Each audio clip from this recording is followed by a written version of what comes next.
श्रावण मास में हर दिन पढ़े यह व्रत कथा। प्राचीन काल में एक धनी व्यक्ति था जिसके पास सभी प्रकार की धन दौलत एवं शोहरत थी, लेकिन दुर्भाग्य यह था कि उस व्यक्ति की कोई संतान न थी। इस बात का दुख उसे हमेशा सताता था, लेकिन वह और उसकी पत्नी दोनों शिव भक्त थे। दोनों ही भगवान शिव की आराधना में सोमवार को व्रत रखने लगे। उसकी सच्ची भक्ति को देखकर मां पार्वती ने शिव भगवान से उन दोनों दंपत्ति की सूनी गोद को भरने का आग्रह किया। परिणाम स्वरूप शिव के आशीर्वाद से उनके घर में पुत्र ने जन्म लिया। लेकिन बालक के जन्म के साथ ही एक आकाशवाणी हुई, यह बालक अल्पायु का होगा। 12 साल की आयु में इस बालक की मृत्यु हो जाएगी। इस भविष्य कथन के साथ उस व्यक्ति को पुत्र प्राप्ति की अधिक खुशी न थी। उसने अपने बालक का नाम अमर रखा। जैसे जैसे अमर थोड़ा बड़ा हुआ, उस धनी व्यक्ति ने उसको शिक्षा के लिए काशी भेजना उचित समझा। उसने अपने साले को अमर के साथ काशी भेजने का निश्चय किया, मगर अपने मामा जी के साथ काशी की ओर चल दिया।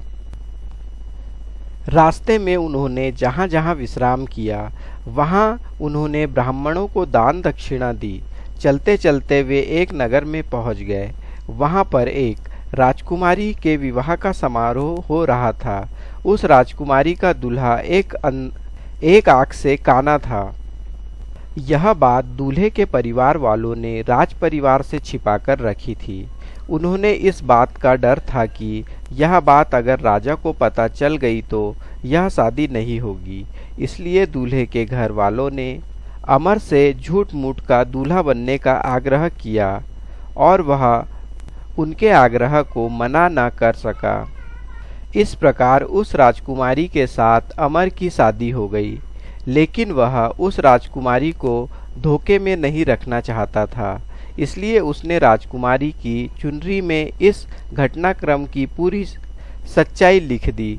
राजकुमारी ने जब अमर के उस संदेश को पढ़ा, तब उसने अमर को ही अपना पति माना और काशी से वापस लौटने का उसका इंतजार करने को कहा। अमर और उसके मामा वहां से काशी की ओर चल दिए। समय का पहिया आगे बढ़ता रहा। उधर अमर हमेशा धार्मिक कार्यों में लगा रहता। जब अमर ठीक 12 साल का हुआ, तब वह शिव मंदिर में भोले बाबा को बेल पत्तियां चढ़ा रहा था। उसी समय वहां यमराज उसके प्राण लेने पधार गए। लेकिन इससे पहले भगवान शिव ने अमर की भक्ति से प्रसन्न होकर उसे दीर्घायु का वरदान दे दिया था। परिणाम स्वरूप यमराज को खाली हाथ लौटना पड़ा। बाद में अमर काशी से शिक्षा प्राप्त करके अपनी पत्नी राजकुमारी के साथ घर लौटा। हर हर महादेव।